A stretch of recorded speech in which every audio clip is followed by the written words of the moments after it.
guys, welcome to another Wellness Wednesday. My name is Natalie. And I'm Tyler. And today's topic is going to be ADHD. I feel like it is something that is very common among students, and that's something that we always struggle with, but then it's not always being talked about. So we're using this opportunity to talk more about it and also raise awareness. So we'll get into the science of symptoms and definition of it, as well as our own experiences, and then we're gonna end it with some personal tips and tricks that help us personally and help us work better. So let's just start out by talking about the definition of ADHD. So attention deficit hyperactivity disorder, ADHD, is a neurodevelopmental disorder that affects how a person's brain functions.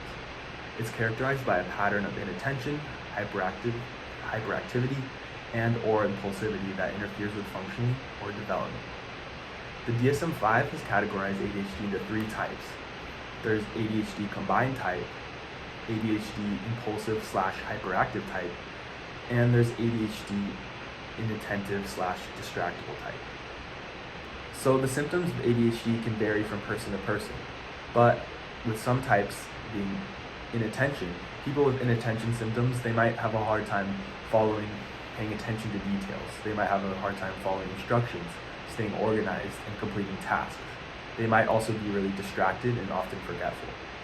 Now the hyperactivity slash impulsivity could be more of like someone that might fidget a lot, or they might talk excessively or have trouble sitting still, or be easily bored. And they might also act without thinking and maybe have a difficult time taking their turn. So some symptoms of ADHD that might be kind of present in just an average person with ADHD might be difficulty paying attention at school or work, difficulty following instructions, having a hard time staying organized, forgetfulness, fidgeting or restlessness, and talking excessively and much more. So I think maybe the big misconception that people have often with ADHD is that they think that people with ADHD can't focus, but really it's more that people with ADHD kind of have a hard time regulating their focus. So sometimes someone with ADHD might kind of hyper-focus on one thing and do something for hours and hours and hours, and other times they might have a hard time to even sit down for 15 minutes and do something else. So I'm gonna talk about my own personal experience with ADHD. So when I was young, I was diagnosed with ADHD, but not the hyperactivity part, just the ADD part, which is the ADHD, but the inattentive part. So while I was young, I always have struggle focusing on my work and just paying attention or doing one task for a long time. I'm very impatient on that. My mind will always wander off very easily. But then once I get into something for example, nanoblocks, I get really, really focused into that task and I could spend hours and hours on it, and I will easily forget about time. So I feel like this is what ADHD or ADD people struggles with, is switching projects to focus on. So back in Hong Kong, where I was born and grew up at, I had to regularly take medications like Ritalin and Concerta to help me focus. And my grades drastically improved so much that my teacher had to had a meeting with my parents and talk about what happened to your daughter. So yes, my teacher does know that I took medication. However, there is a huge side effect which is it affects with my appetite and eating, and I was underweight. So I would just not eat for the whole day, and I would still be fine, which is very, very bad. And also while I was on medication, I felt very emotionalist almost. I felt like my mind is blank and being separated from the world. But I would be focusing on one task, let's say walking. Then when I walk, I would just literally cannot hear what's around me. So which is also a side effect of mine, I feel like. And now that I'm older, my doctor said I can get off medication and start to cope with my symptoms because I'm older now. So now I'm currently off meds, and I'm still learning how to live my life with ADD. So I'm personally not diagnosed with ADHD, but I've always been really interested in ADHD and felt like I've related to a lot of the symptoms.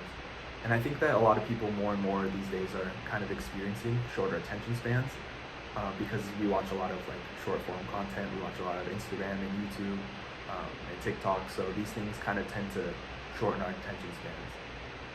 So I often kind of experience a lot of forgetfulness sometimes, or I'll just not really be paying attention to like where I'm putting things, what I'm doing with things, and also sometimes have a lot of difficulty just sitting for long periods of time, and I just get like bored really easily. So these things have definitely been a problem for me, but I've been able to compensate with some specific strategies. Like some little things that I do, for example, would be like keeping a GPS tracker on my keys. So if I ever forget them, I'm always able to find them. And I can't tell you how many times I've like had my keys somewhere in my room or somewhere like under a couch or something, and I've been able to actually play a sound on the GPS tracker, and it helps me find them. So that's just like a little thing that helps me a lot. I also do a lot of alarms on my phone to kind of keep track, because sometimes I'll get really distracted, or I'll get really honed in on like a particular task and forget to do the other things that I need to do. And I'll also keep a Google Calendar for work and school, which just helps me a lot with organization, which is something that I tend to struggle with. Okay, so for me, because of ADD, my mind is simultaneously 24/7 filled with billions of ideas and thoughts all at once. Let's say like I would want to do the laundry, but then I would like saw the dishes and I would start doing the dishes, do assignments, eat, and then I would get distracted by something else and completely forget what I was here for. So one thing that really helps me is to write down the thoughts that I have. So whenever I had like one of these thoughts that popped up in my mind, I would immediately write it down, just like a checklist, like a to-do list also. And then so I can like keep everything on track on paper, so that like when I come back later, I'll always have a list of the to-do list that I have to do, and then I start crossing off all the things that I have to do, so that I can eventually complete everything that I am going to do. And it prevents me from forgetting it too, because I'm very forgetful. So another strategy I have is that I have a certain type of music or track that I play when I study or focus on. So how do I do that is that I like to play like a piano track while I was focusing, but this takes time.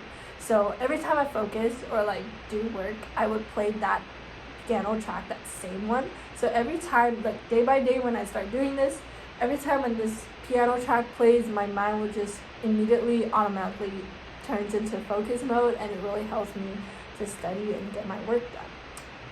So we also have resources available to students, whoever like struggles with ADD or maybe symptoms of ADD, which is the Counseling Center, as well as the ADR, which is the Accessibility Disability Resources on campus. So thank you, Natalie. This has been a really interesting discussion. It's been good to hear your perspective, and I think you have a lot of really interesting things to say. Yeah, thank you. And if anyone wants to learn more about ADHD or have questions about ADHD, then feel free to DM the APU Counseling Center IG page right here. And if you see me on campus, you can also talk to me. So thank you for watching this Wellness Wednesday video, and I will see you guys next time. All right, bye. Bye.